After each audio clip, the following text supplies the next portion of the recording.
Hey guys, I'm Tom, and I'm here to help. And today I'm showing you the Maksiwa SC.1100.X table saw that I just assembled here not too long ago. I haven't worked anything with it yet, just got it together, got everything dialed in, calibrated. But I was only able to find one video in all of YouTube that wasn't made by Maksiwa, and I think it was Newman Custom Woodworking, something like that. Anyway, guy does a short, real quick video, and says he likes the saw, says it's doing everything he needs it to, plenty of power. So between that and the price and the fact that I'm maybe making 3 pieces a year, this is a hobby of mine, seemed like a good deal for a cabinet saw. So anyway, with that, I'll get into the bad, the good, total cost, and why I bought this saw. First things first, total cost. This saw is on sale right now for $1,120. You can get it on Amazon. I got it through Beaver Industrial Supply just to stop Jeff Bezos from getting even more money. And they sent me a free t-shirt, which Amazon, I think it's through Taco Tools is the actual vendor. Amazon's just a broker like they are for everything else. But anyway, got the saw delivered. It weighed 300 pounds on the pallet.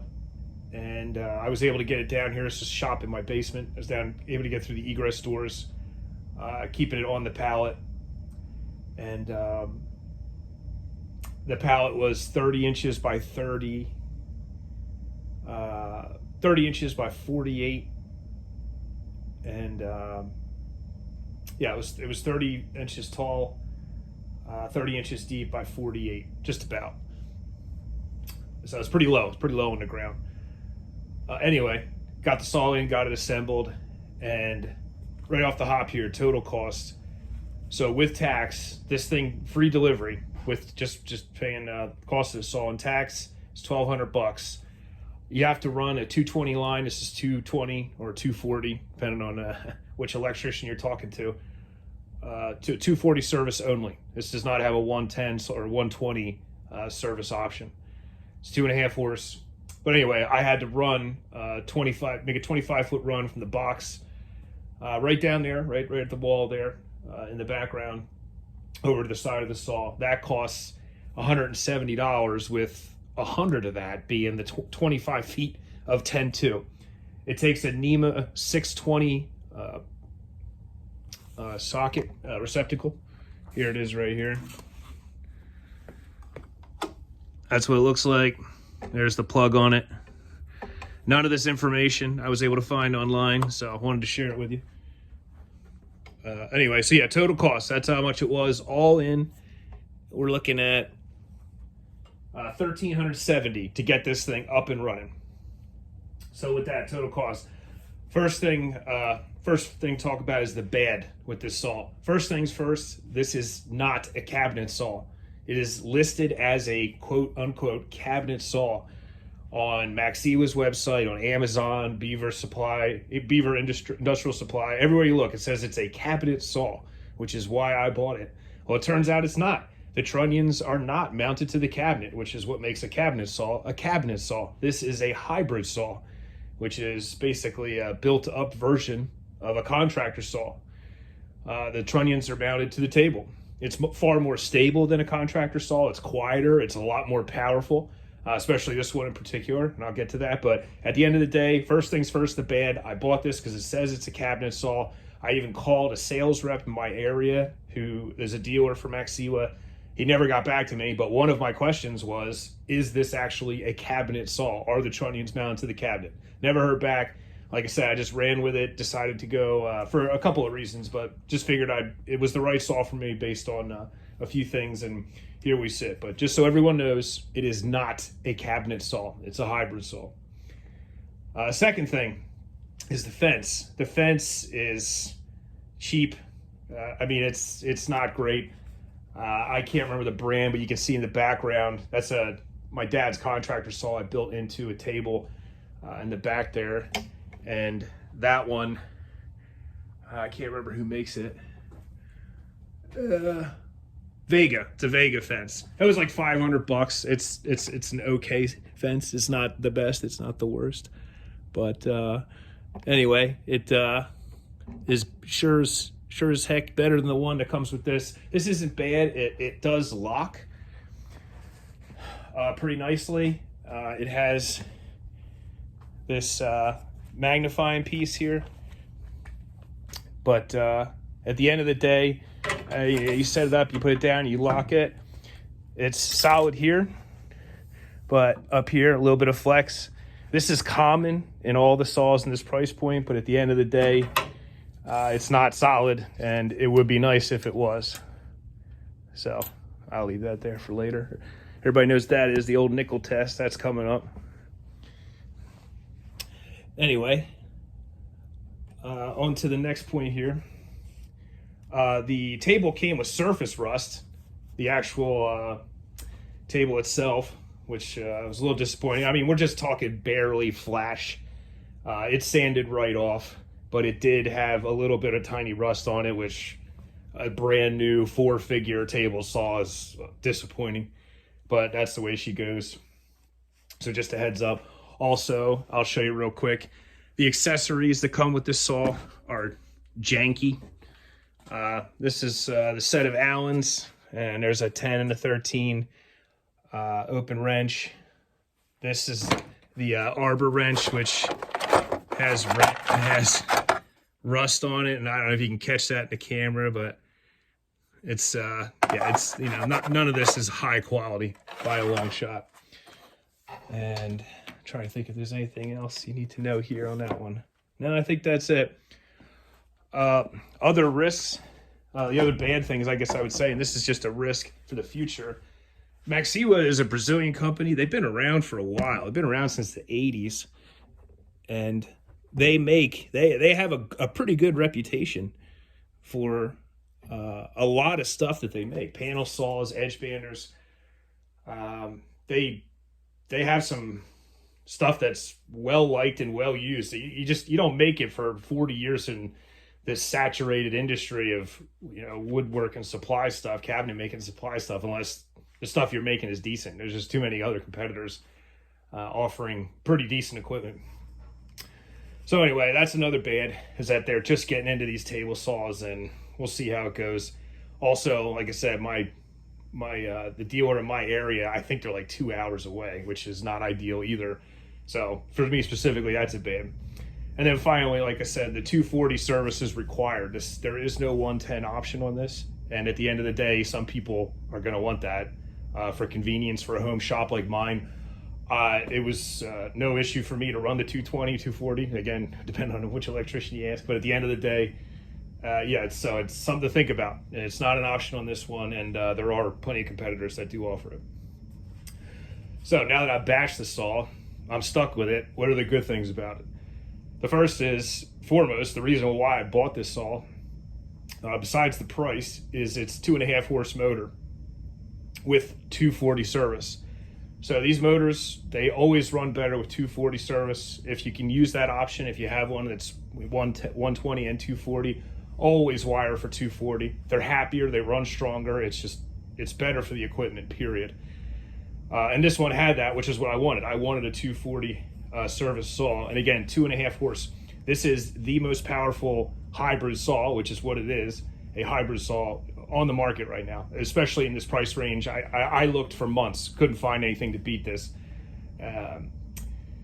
So yeah, there's 3 competitors that I can call pretty close to this. The Grizzly G.1100.X, that has only 2 horsepower, and that has 120 or 240 service, and that one is $1,450 with delivery, and that doesn't include tax. And you know, if you wanted to wire 240 and you don't have that service where you're putting it, that again, that's an additional cost, which for me, with only a 25-foot run, was $170 more doing it myself. The Laguna F1, which is another hybrid saw, that's only a 1.5 horsepower, and that is 120 volt service only. And that one was $1,350 delivered without tax. And again, you don't even have the option for 240. So the saw you're looking at is an entire horsepower more powerful. And then the other competitor I could find that was in the neighborhood of the price, because the rest of them are all knocking on $2,000 or more, is the ShopFox W1837. That has 120 or 240 volt service, runs on those rather, and that is a 2 horsepower, so half a horsepower less than the saw you're looking at. And that one, before taxes, is $16.25 delivered. And again, depending on whether or not you have to make the electrical run, more money there. This saw, like I said, total cost, everything with tax, delivery, and me running the line for 240 was $1,370. Next thing, which is pretty interesting, is the nickel test. The nickel test is a test of stability for table saws, and you can see this one here. If I can get it to stand on its edge, we'll fire up the saw.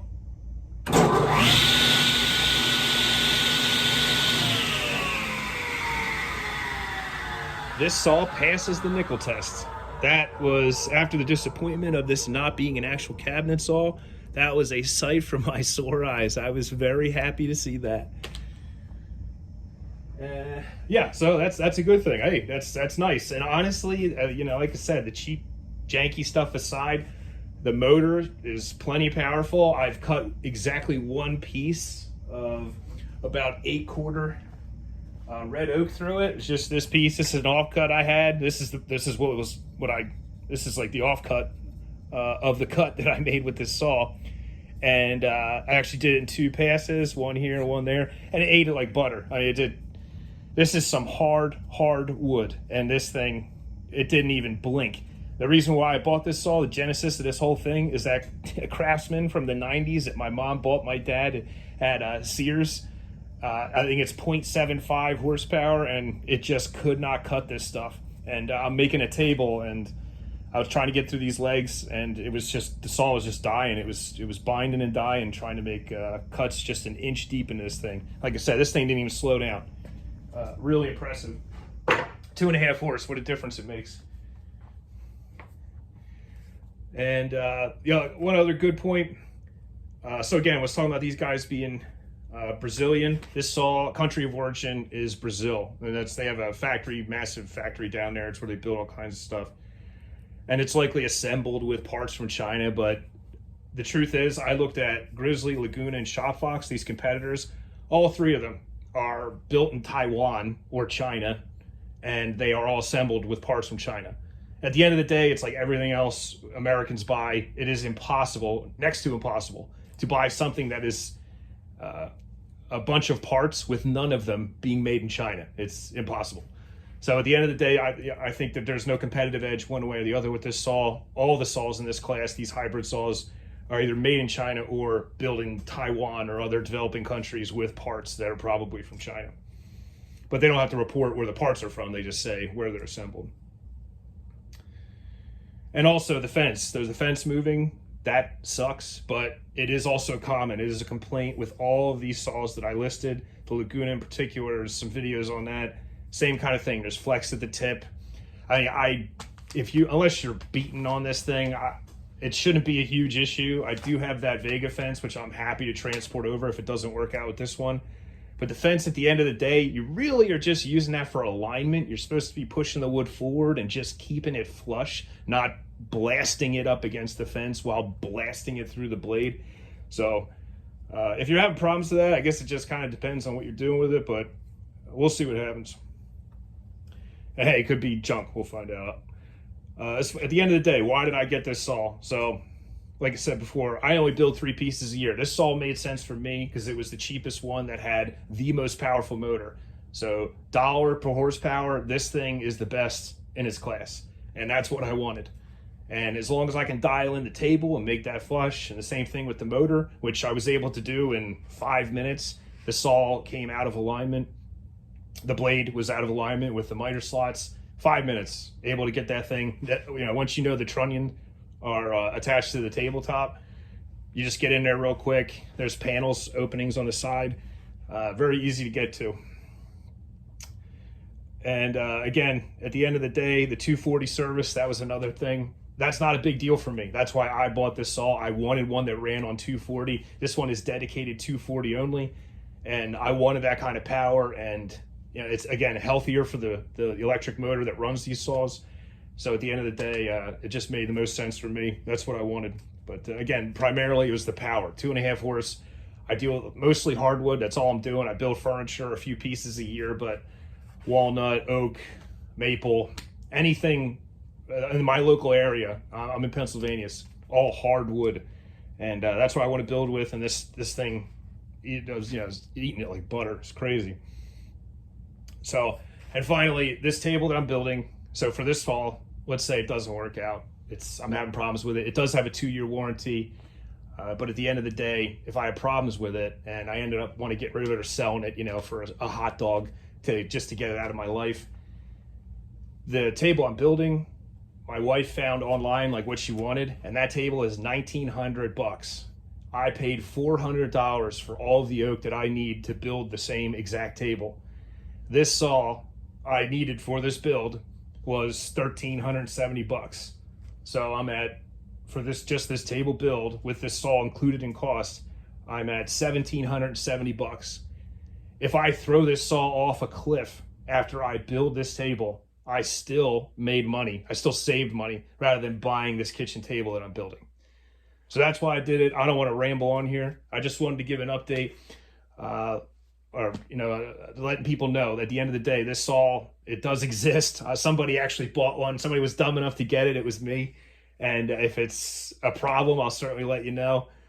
And one other thing, these handles that adjust the rise and angle, these are metal, and it's plastic, but it's like a plastic jacket on a metal shaft, and they work fine. I have no problem actuating it. It does exactly what you need it to. It's very, very, very easy to use. So here I am getting it. Yeah, it's no issue. Very easy, and certainly because there's no sawdust in there is helpful. But the rise and the angle are super easy. One last thing I'll do, in case anybody's curious, is I'll fire it up and I'll turn it off, and you can count in the seconds how long it takes the blade to stop.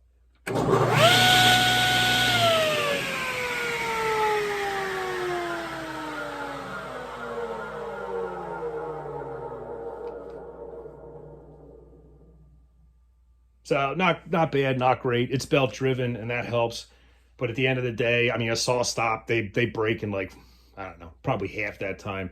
Like I said, I'm building 3 projects a year. If I have this thing for 5 years and trash it, it will have paid for itself many times over by then. So that's all I got, and best of luck. But yeah, here's a video on the Maksiwa SC.1100.X table saw, a hybrid saw, not a cabinet saw. Thanks.